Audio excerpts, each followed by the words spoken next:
그 장관님, 오늘 문재인 대통령이 연두 기자회견을 하셨어요. 네. 그런데 이제 뭐 다른 문제는 차치를 하고 뭐 개성공단, 금강산 관광이 남북 모두에게 이익이 된다.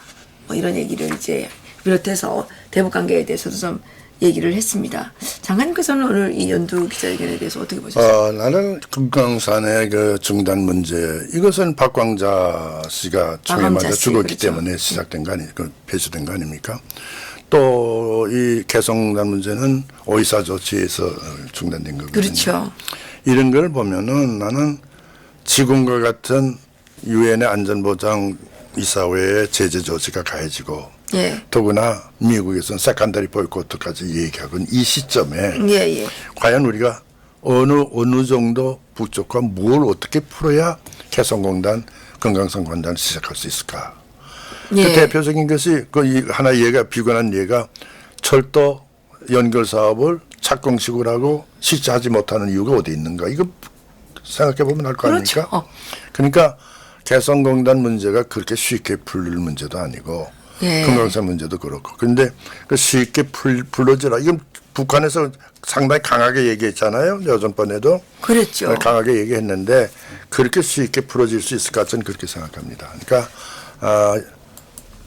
미북 간에 상당한 합의가 되고 그 좋은 결과가 나오면 그게 근거해서 제재 완화 조치의 일부라도 해제되고 이런 분위기가 조성될 때 개성공단 재개 문제도 논의가 되지 지금 이 시점에서는 논의될 수 있는 문제가 아니다 그렇게 봅니다.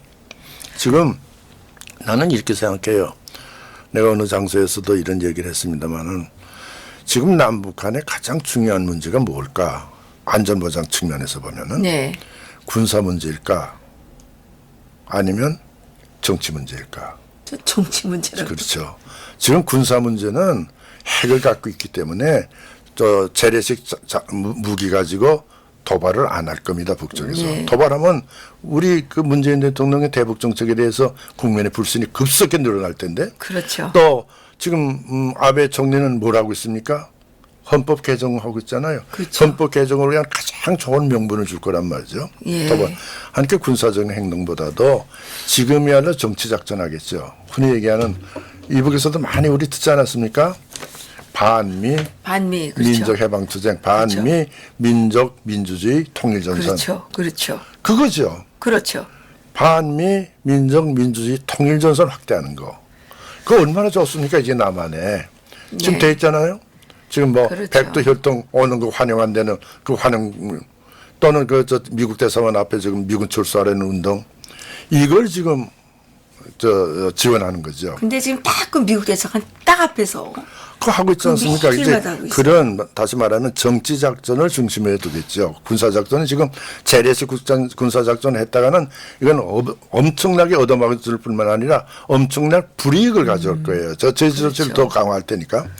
예. 또 북쪽에서는 핵을 갖고 있는데 그럼 재래식 병기 가지고 위협할 문제가 뭐 있습니까? 이제야 핵 가지고 우리를 위협하지. 그렇죠. 지금 핵 가지고 위협하는 거 아닙니까? 그러니까 우리를 그렇죠. 이 북쪽은 여전히 뭐 우리는 핵을 뭐 만들지도 않고 뭐 사용하지도 않고 또 들었죠. 정초의 김정은이 거 얘기가 그렇죠. 없는데 다 만들어 줬다. 우리 다 만들어 있다. 이상도 만들지 않겠다. 이런 얘기죠. 이제 다 만들었기 때문에 만들 필요가 없다는 그러니까 거예요. 이제부터는 핵 군축 협상에 나도 국제사회 한 일원으로서 참여하겠다. 이 얘기거든. 그렇죠. 그러니까 이제는 핵을 다 만들어 놨으니 이 문제 가지고 우리는 일을 할 것이지 재래식 병기 가지고 뭐 얘기할 것이 아니다. 이런 태도거든요. 그렇죠.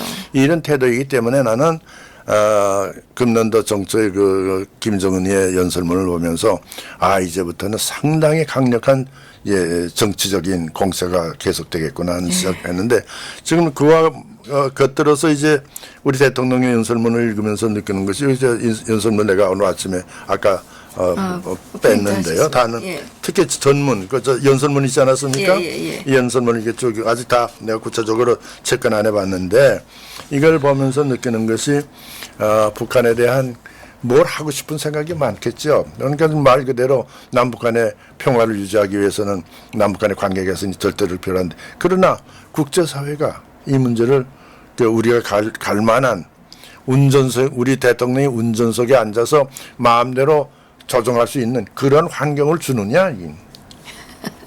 여기 제재 문제 소속한 해결을 위해 미국 국제사회와 협력하겠다 이렇게 이제 예 나왔는데 근데 다행히 내가 지금 한 가지 예. 관심을 가지고 듣고 있는 건 뭔가 하니 한반도 비핵화라는 말이 북쪽의 비핵화다.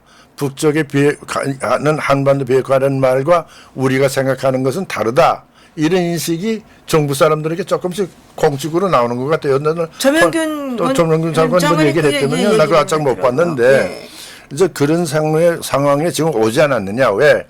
작년 12월 21일 날 조선중앙통신 예. 논문 1월 3일 날 노동당 논문 그거 보면 우리가 생각하는 한반도 비핵화가 북쪽이 북쪽이 생각하는 한반도 비핵화 우리 정부가 얘기하던 한반도 비핵화가 북한의 비핵화가 아니라는 건 명백해진 거죠. 그렇죠. 네, 그건 명백해진 거죠. 그렇죠. 근데 금년에 한반도 비핵화 이꼴 북한의 비핵화 이런 논리는 성립되지 않게 됐단 말이죠. 그렇죠. 이게 하나의 발전이죠. 예.